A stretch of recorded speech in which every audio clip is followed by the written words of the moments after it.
Section 3.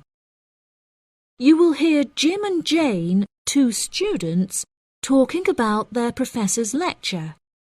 First, you have some time to look at questions 21 to 25.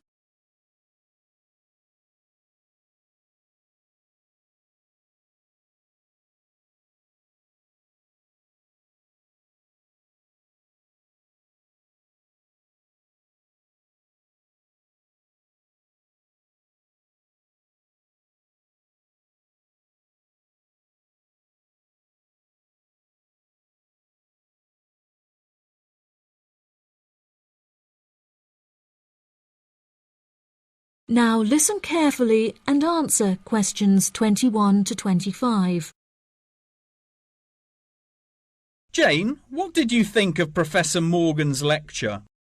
I don't know about you, but I find it incredibly difficult to believe that light influences the environment as much as he says. I've never seen any journal articles, websites or anything that verifies his arguments. It's stupid. On the contrary, I've seen a great deal of research supporting his argument from a wide range of renowned scientists. Have you looked at the recommended textbook listed on the course outline given to us at the beginning of the semester? All the information is in there. Perhaps you've just been looking in the wrong places. I never look at the course outlines. I have so many loose sheets of paper I tend to lose anything I'm given by the end of the day. What's the textbook they recommend? And where can I get it from? I should probably go buy it soon. I'm already behind in the course.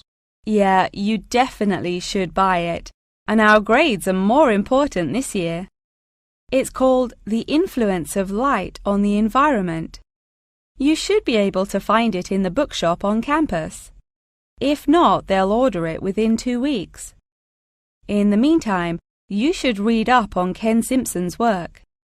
He argues that in order to protect natural habitats, governments should endeavour to turn off lights in cities at night.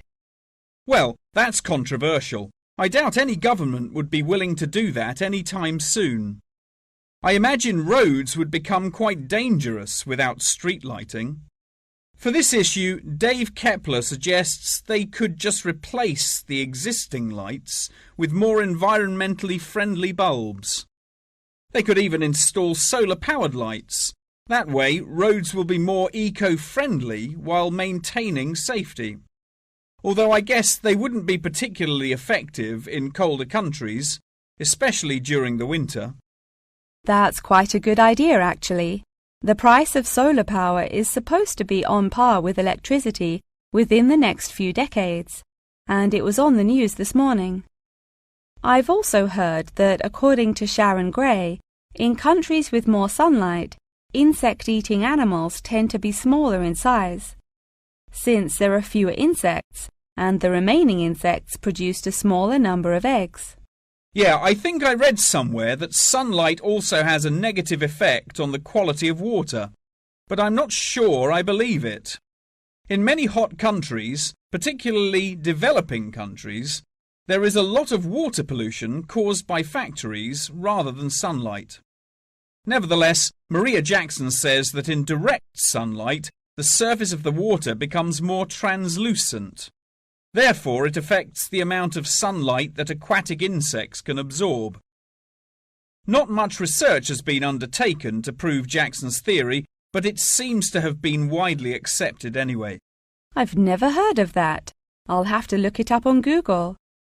The only other theory I've studied is Barbara Swallow's study on how declined insect population adversely affects the frog population. Not that I'm complaining. I hate insects, especially spiders. You have arachnophobia? I never would have guessed. Didn't your brother have a pet black widow spider? Yes, he did, and I hated it. It escaped from its cage once, and we never found it. I had nightmares for months. Before you hear the rest of the conversation, you have some time to look at questions 26 to 30.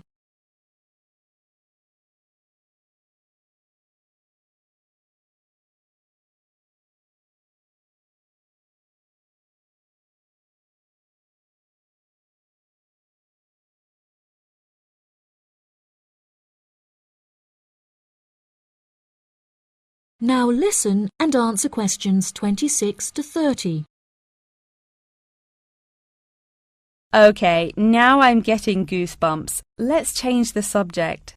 What's your stance on natural and artificial light?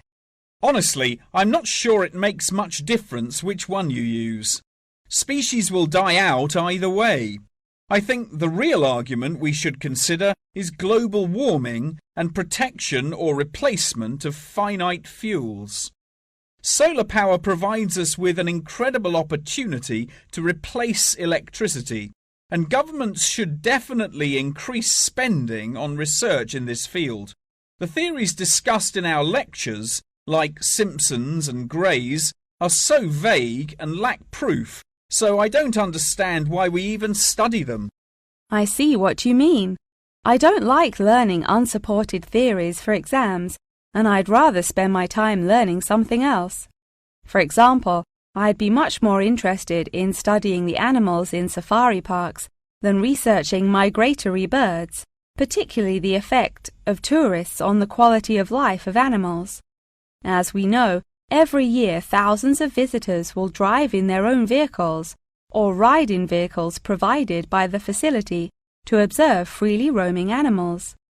Yeah, that would be really interesting. Especially those animals living in more tropical countries like Borneo. Following on from that, I want to study how bringing animals over from foreign countries to put in our zoos affects their life expectancy. For example, do you remember when China sent pandas to Edinburgh Zoo? Apparently, one of the pandas became depressed, but it was never explained why. To me, obviously, you can't take an animal out of its natural habitat and put it in a cage on the other side of the world. It just doesn't work. That is the end of section 3. You now have half a minute to check your answers.